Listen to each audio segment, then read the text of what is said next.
আসসালামু আলাইকুম। Live skill বিডিএর পক্ষ থেকে সবাইকে জানাচ্ছি আন্তরিক শুভেচ্ছা এবং অভিনন্দন। আমাদের আজকের ভিডিওতে আমরা আলোচনা করব ঢাকা বিশ্ববিদ্যালয়ের 2019-20 শিক্ষাবর্ষের খ ইউনিটে ভর্তি পরীক্ষা ইংরেজি অংশের প্রশ্নগুলো নিয়ে।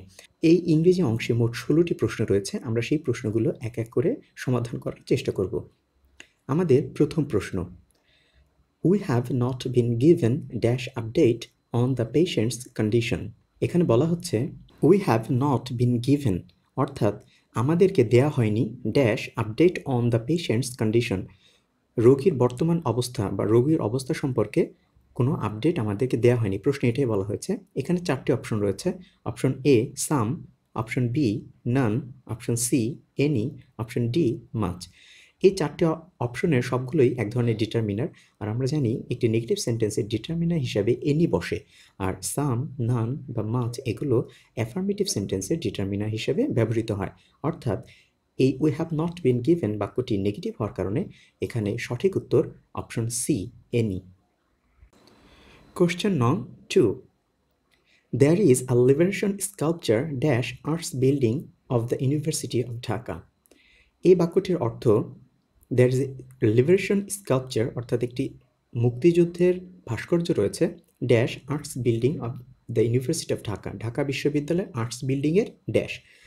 এখানে 4টি অপশন রয়েছে। Option A before, option B in front of, option C beside, option D at the back.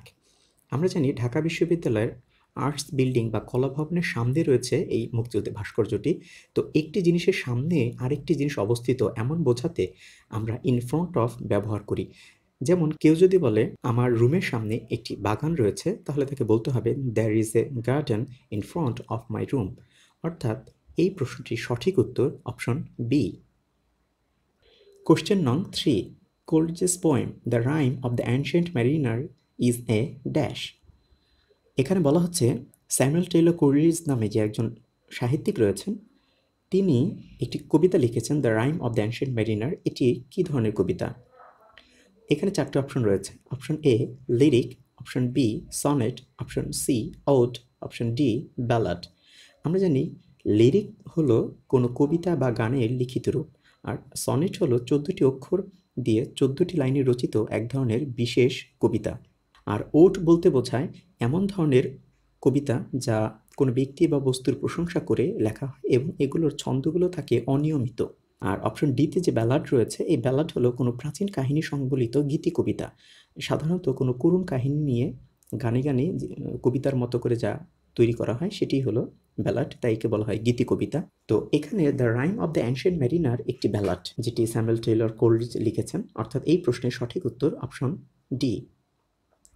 Question নং 4, change into reported form she said to me why don't you come on Monday.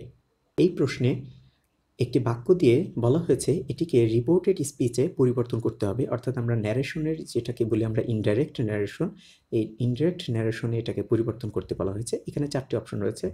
Option এতে বলা হচ্ছে she told me to not go on Monday, option B she said me why I did not go on Monday, option C she asked me why I did not go on Monday, option D she asked me not to go that day. আমরা জানি interactive সেন্টেন্সের narration change করতে গেলে আমাদেরকে যে ডাবলএস কোশ্চেনার যদি থাকে তাহলে সেগুলি আমাদের মাঝখানে রাখতে হবে, অর্থাৎ হোয়াই এখানে থেকে যাবে। তো যেহেতু এখানে হোয়াই থেকে যাবে, তার মানে অপশন এ আর অপশন ডি প্রথমেই বাদ, কারণ এই দুটো সেন্টেন্সে কনজাংশন হিসেবে মাঝখানে হোয়াই নেই। এবার আমরা দেখি বাকি নিয়মটি। যেহেতু এটি একটি ইন্টারোগেটিভ সেন্টেন্স, অর্থাৎ এখানে রিপোর্টিং যে ভার্ব সেইড রয়েছে এটিকে চেঞ্জ করে আস্টে পরিণত করতে হবে বা ওয়ান্টেড টু নো এভাবে পরিবর্তন করতে হবে। তো আমরা দেখি যে অপশন বি এবং অপশন সি এর মধ্যে শুধু অপশন সিতে আস্ট শব্দটি ব্যবহৃত হয়েছে, অর্থাৎ এই প্রশ্নের সঠিক উত্তর অপশন সি। ঠিক এভাবে কিন্তু আমরা পুরো বাক্যটি পুরো বাক্যের ন্যারেশন আমরা পরিবর্তন না শিখেও শুধুমাত্র এই কয়েকটি রূপের মাধ্যমে কিন্তু আমরা এটা সঠিক উত্তরটি বাছাই করতে পারলাম, যেহেতু এখানে অপশন দেওয়া ছিল। এখানে আরেকটি বিষয় লক্ষণীয়, সেটি হলো যে এখানে যে ডোন্ট রয়েছে এটি কিন্তু আমরা চেঞ্জ করে আমরা প্রেজেন্ট ফর্ম থেকে পাস্ট ফর্মে নিয়ে অপশন সিতে লেখা হয়েছে I did not go on Monday. অর্থাৎ ভার্বের পরিবর্তন, কনজাংশনের পরিবর্তন, রিপোর্টিং ভার্বের পরিবর্তন সবগুলি সঠিক হয়েছে শুধুমাত্র অপশন সিতে। Question number 5. The word emancipation means. Emancipation শব্দের অর্থ কী? এখানে চারটি অপশন রয়েছে। Option A advocate, option B freedom, option C engage, option D portrait. এখানে আমরা জানি অ্যাডভোকেট শব্দের অর্থ সমর্থক, কোনো কিছুকে সমর্থন করা। ফ্রিডম শব্দের অর্থ মুক্তি বা স্বাধীনতা। এনগেজ অর্থ জড়িয়ে পড়া বা জড়িত হওয়া। আর পোর্ট্রেট শব্দের অর্থ কোনো ছবি বা প্রতিমূর্তি। আর আমরা জানি ইমানসিপেশন শব্দের অর্থ হলো মুক্তি। তার মানে মুক্তি শব্দটি বা ইমানসিপেশন শব্দটি ফ্রিডম শব্দটির সাথে সামঞ্জস্যপূর্ণ, অর্থাৎ এখানে সঠিক উত্তর অপশন বি। কোশ্চেন নং 6. Choose the sentence with the correct punctuation. এখানে পাংচুয়েশনের সঠিক ব্যবহার লিখতে বলা হয়েছে। আমরা চারটি অপশন এখানে পেয়েছি, option A, option B, option C, option D. প্রত্যেকটি অপশনে একই রকমের বাক্য দেওয়া হয়েছে, শুধু তাদের পাংচুয়েশন কমার একটি ব্যবহার এখানে আলাদা। এখানে চারটি অপশনে একই বাক্য ব্যবহার করা হয়েছে। এই চারটি অপশনের মধ্যে আমরা যে বাক্যটি পেয়েছি এখানে সেটি হলো my aunt who lives in Sylhet is a doctor. এখানে আমরা দুটি ক্লজ পেয়েছি, একটি হলো my aunt is a doctor, আরেকটি হলো হু লিভস ইন সিলেট। এই যে হু লিভস ইন সিলেট এই ক্লজটি রয়েছে, এটিকে বলা হয় নন রেস্ট্রিকটিভ ক্লজ। নন রেস্ট্রিকটিভ ক্লজ হলো সেই ধরনের ক্লজ যা অ্যাজেক্টিভ হিসেবে বাক্যে ব্যবহৃত হবে এবং একটি অতিরিক্ত বা অপ্রয়োজনীয় তথ্য দিবে। অর্থাৎ এখানে হু লিভস ইন সিলেট এই অংশটা যদি আমরা বাদ দেই, তারপরে বাক্যটা হয় my aunt is a doctor.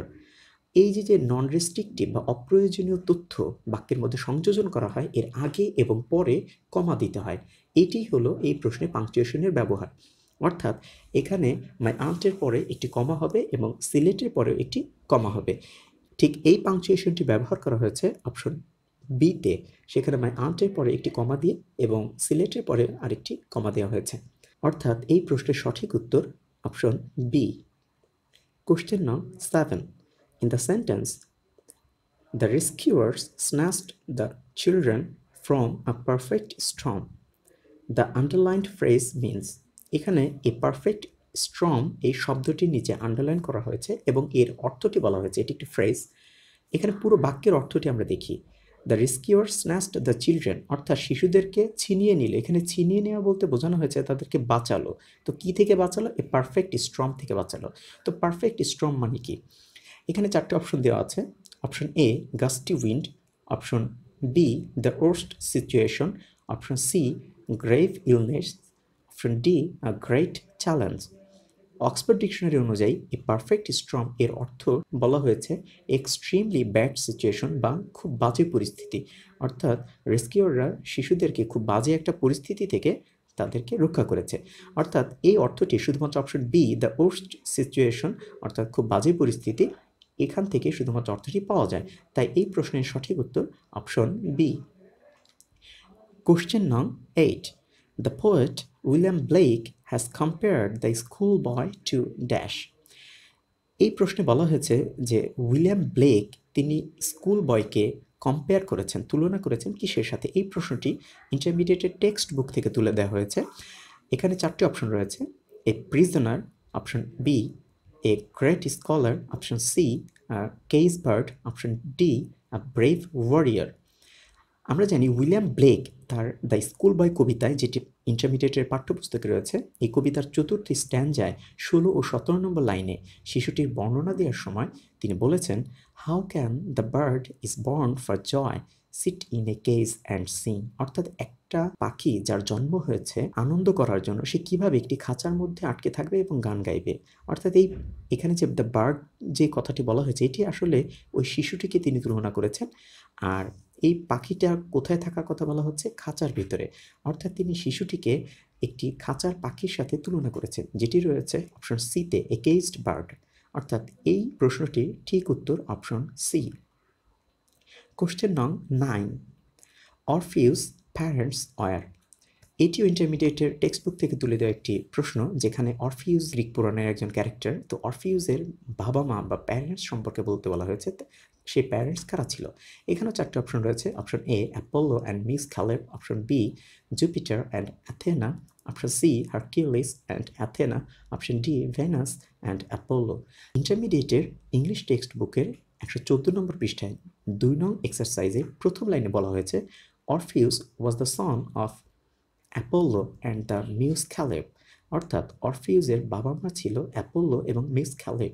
এই প্রশ্নটির সঠিক উত্তর অপশন এ। কোশ্চেন নং 10, an elected member can take the decision. The underlined word used as a or an. এখানে একটি বাক্য দিয়ে দেওয়া হয়েছে যেখানে বলা হয়েছে একজন নির্বাচিত মেম্বার সিদ্ধান্ত নিতে পারে। এই ইলেক্টেড শব্দটির নিচে আন্ডারলাইন করে বা দাগ দিয়ে বলা হয়েছে এটি কি হিসেবে ব্যবহার করা হয়েছে। অপশন এখানে যে চারটি রয়েছে সেগুলো হলো option A verb, option B adverb, option C conjunction, option D adjective. অর্থাৎ এই ইলেক্টেডের পার্টস অফ স্পিচ সম্পর্কে এখানে বলা হয়েছে। আমরা জানি এই বাক্যে আমরা দেখতে পাচ্ছি এখানে ইলেক্টেড শব্দটি মেম্বারকে মডিফাই করেছে, অর্থাৎ বলা হয়েছে অ্যান ইলেক্টেড মেম্বার, একজন নির্বাচিত সদস্য। তো মেম্বার শব্দটি এখানে একটি নাউন, আর নাউনকে যে মডিফাই করে সে কি হয়, সে সবসময় অ্যাডজেক্টিভ হয়। তাই সঠিক উত্তর হবে অপশন ডি অ্যাডজেক্টিভ। কোশ্চেন নং 11, শুভ ate 4 pieces of hilsa fish at dinner. The passive form of the sentence is, এখানে একটি বাক্য দিয়ে বলা হয়েছে তার প্যাসিভ ফর্ম করতে হবে। বাক্যটি হলো শুভ ate 4 pieces of hilsa fish at dinner. শুভ রাতে 4 টুকরা ইলিশ মাছ খেয়েছে। তো এখানে যে 4টি অপশন রয়েছে সেখানে প্যাসিভ ভয়েসগুলো আমাদের খুঁজে বের করতে হবে। অপশন থেকে প্যাসিভ ভয়েস খুঁজে বের করাটা অত্যন্ত সহজ, কারণ আমরা জানি প্যাসিভ ভয়েসের একটি স্ট্রাকচার হলো এখানে একটি বি ভার্ব থাকবে এবং তারপরে ভার্বের থার্ড ফর্ম থাকবে। এই ফর্মটি ছাড়া কখনোই সেটি প্যাসিভ ভয়েসে পরিণত হবে না। অপশন এ কে যদি আমরা যাচাই করি, এখানে অপশন এতে বলা হয়েছে 4 places of hilsa fish at dinner were 8। এখানে যে ওয়ারের পরে 8 ব্যবহার করা হয়েছে, অর্থাৎ বি ভার্বের পরে ভার্বের থার্ড ফর্ম নেই, তাই এই অপশনটি বাদ। Option B at dinner 4 pieces of hilsa fish Shuvo 8, এখানেও শুধুমাত্র ভার্বের একটি সেকেন্ড ফর্ম ব্যবহার করা আছে, এখানে ভার্বের বি ভার্ব প্লাস ভার্বের থার্ড ফর্ম, এই অপশনটি নেই। Option C 4 pieces of hilsa fish were eating, এখানে ওয়ারের পরে অর্থাৎ বি ভার্বের পরে ভার্বের সাথে আইএনজি ব্যবহার করা হয়েছে, ভার্বের থার্ড ফর্ম ব্যবহার করা হয়নি, অর্থাৎ এই অপশনটিও প্যাসিভ ভয়েসের শুদ্ধ রূপ নয়। অপশন ডিতে বলা হয়েছে at dinner 4 pieces of hilsa fish are eaten by শুভ, এখানে ওয়ারের পরে ইটেন ব্যবহার করা হয়েছে, অর্থাৎ বি ভার্ব এবং ভার্বের থার্ড ফর্ম দুটি এখানে রয়েছে, তাই এটি হলো সঠিক উত্তর। কোশ্চেন নং 12, choose the best interrogative form of everyone hates acid throwing, অর্থাৎ এখানে এভরিওয়ান হেটস অ্যাসিড থ্রোয়িং বা অ্যাসিড থ্রোয়িং সবাই ঘৃণা করে, এই বাক্যটি একটি ইন্টারোগেটিভ বলা হয়েছে। এখানে 4টি অপশন রয়েছে। Option A do anyone like acid throwing, option B is there anyone who can hate acid throwing, option C who does accept acid throwing, option D does anyone like acid throwing. আমরা জানি একটি affirmative সেন্টেন্সকে interrogative সেন্টেন্সে রূপান্তর করতে হলে যেখানে everyone আছে, আমরা সাধারণত দুইভাবে এগুলো শুরু করতে পারি, ইজ দেয়ার এনিওয়ান অথবা ডাজ এনিওয়ান, এভাবে। এখানে অপশন এতে ডু এনিওয়ান রয়েছে, যেটি একেবারে অসামঞ্জস্যপূর্ণ, কারণ anyone third person singular number আর এর জন্য কখনই টু বসবে না শুরুতে, তাই এটি বাদ। অপশন বিতে ইজ দেয়ার এনিওয়ান দিয়ে শুরু করা হয়েছে, কিন্তু তারপরে যেটি রয়েছে সেটি who can hate acid throwing, এই অর্থটি সামঞ্জস্যপূর্ণ নয়। Option C who does accept acid throwing, এটি একটি উত্তর হতে পারে, কারণ আমরা জানি অ্যাসার্টিভ বাক্যে বলা হয়েছে সবাই অ্যাসিড থ্রোয়িং ঘৃণা করে, আর এখানে বলা হয়েছে কে অ্যাসিড থ্রোয়িংকে সমর্থন করে, অর্থাৎ এটি একটি সামঞ্জস্যপূর্ণ হতে পারে। এরপরে option D does anyone like acid throwing, এইটি সবচেয়ে উৎকৃষ্ট উত্তর, কারণ যেহেতু এভরিওয়ান থাকলে আমরা ডাজ এনিওয়ান দিয়ে শুরু করতে পারি, তো অপশন ডিটাই সবচেয়ে সুন্দর উত্তর হয়েছে, অর্থাৎ কে অ্যাসিড থ্রোয়িংকে পছন্দ করে, আর এটার অ্যাসার্টিভ হলো সবাই অ্যাসিড থ্রোয়িং ঘৃণা করে। তবে অপশন সিও এখানে সঠিক উত্তর হতে পারে, তাই আমি এখানে দুইটি প্রশ্নকেই সঠিক বলবো, অপশন ডি এবং অপশন সি। কোশ্চেন নং 13, the synonym of the word original is, original শব্দের একটি সিনোনিম জানতে চাওয়া হয়েছে। এখানে 4টি অপশন রয়েছে। Option A amusing, option B artificial, option C true, option D accumulates. আমরা জানি অরিজিনাল শব্দের অর্থ আসল, খাঁটি, বা কৃত্রিম নয় এমন। এখানে যতগুলো অপশন রয়েছে আমরা সবগুলোর অর্থ যদি দেখি, অ্যামিউজিং শব্দের অর্থ মজাদার, অনেক আকর্ষণীয় এরকম কিছু। আর্টিফিশিয়াল মানে কৃত্রিম। ট্রু শব্দের অর্থ সত্যি, খাঁটি বা আসল। আর অপশন ডিতে অ্যাকুমুলেট শব্দটির অর্থ হলো একত্রিত করা। অর্থাৎ অপশন সি কে ট্রু, এটাকে আমরা অরিজিনালের কাছাকাছি বলতে পারি। আর বাকি যেগুলো আছে সেগুলো অরিজিনাল এর সমর্থক বা সামঞ্জস্যপূর্ণ নয়। অর্থাৎ এখানে অপশন সি হলো সঠিক উত্তর। কোশ্চেন নং 14, the word diaspora is related to. Diaspora শব্দটি কিসের সাথে সম্পর্কযুক্ত? এটি একটি ভোকাবুলারি প্রশ্ন। অর্থাৎ এখানে ডায়াসপোরা আসলে কি সেটা জানতে চাওয়া হয়েছে। আমরা জানি ডায়াসপোরা হলো দেশান্তর, অর্থাৎ এক দেশ থেকে আরেক দেশে চলে যাওয়া। এখানে চারটি অপশন রয়েছে। অপশন এ অ্যাপিয়ারেন্স, যার অর্থ উপস্থিতি। অপশন বি কনসেন্ট্রেশন, যার অর্থ মনোযোগ। অপশন সি এন্ট্রান্স, অর্থাৎ প্রবেশ করা। অপশন ডি মাইগ্রেশন, অর্থাৎ এক জায়গা থেকে আরেক জায়গায় চলে যাওয়া। তো এখানে ডায়াসপোরা শব্দের অর্থই যেহেতু এক দেশ থেকে অন্য দেশে চলে যাওয়া, অর্থাৎ এটিকে আমরা মাইগ্রেশনের সাথে সম্পর্কযুক্ত করতে পারি। অর্থাৎ এক দেশ থেকে যখন আরেক দেশে মাইগ্রেশন করে সেটি হলো এক ধরনের ডায়াসপোরা। অর্থাৎ অপশন ডি এখানে সঠিক উত্তর। কোশ্চেন নং 15, choose the correct spelling from the following. নিচে থেকে আমাদের চারটি অপশনের মধ্য থেকে সঠিক বানানটি আমাদেরকে বাছাই করতে বলা হয়েছে। Option A assurance, option B assurance, option C assurance, option D assurance. প্রত্যেকটি শব্দই একই শব্দ, শুধুমাত্র তাদের বানানগুলো একটু ভুল করে দেওয়া হয়েছে। এখানে অপশন এতে যে শব্দটি রয়েছে A double S U R A N C E, এটি হলো অ্যাসিউরেন্স শব্দটির সঠিক বানান। এখানে দুটো এস রয়েছে, এটা আমাদের খেয়াল করতে হবে। এখানে দুটি এস রয়েছে এবং একটি আর রয়েছে। সঠিক উত্তর option A.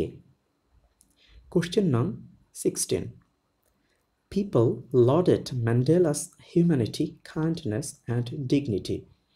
In this sentence, the present form of the underlined word is. এখানে আন্ডারলাইন করা একটি ওয়ার্ড রয়েছে লডেড। এখানে এটি কোশ্চেনটি টেক্সট বুক থেকে তুলে দেওয়া হয়েছে, যেখানে বলা হয়েছে লোকজন ম্যান্ডেলার হিউম্যানিটি, তার মানবতা, তার কাইন্ডনেস দয়া এবং ডিগনিটি তার মর্যাদার প্রশংসা করে। লডেড শব্দের অর্থ প্রশংসা করা।